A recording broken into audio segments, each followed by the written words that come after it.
Και στην ένατη θέση, λογοθέτης Χρήστος. Συνοδευτικός σκάφος ο κύριος Μπαλάρας. Χειροκροτήστε τον. Θερμά συγχαρητήρια. Απ' έξω εσύ, απ' έξω. Απ' έξω. Έλα ρε πυροσβέστη, έλα.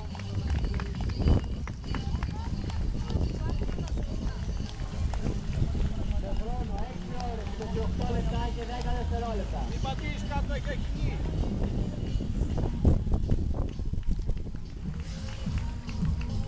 Έλα ρε πυροσβέστη. Μπράβο, μπράβο. Συγχαρητήρια. Ο κύριος λογοθέτης, πυροσβέστης και πτυχιούχος των ΤΕΦΑ Αθηνών. Έχει συμμετάσχει και έχει τερματίσει στους κάτω αγώνες Μαραθώνιας Κολύμβησης. Πάμε από εκεί να καθίσουμε.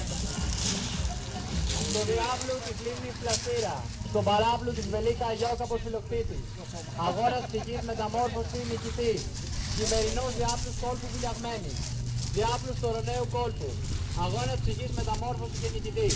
Θερμά συγχαρητήρια στον αθλητή μας.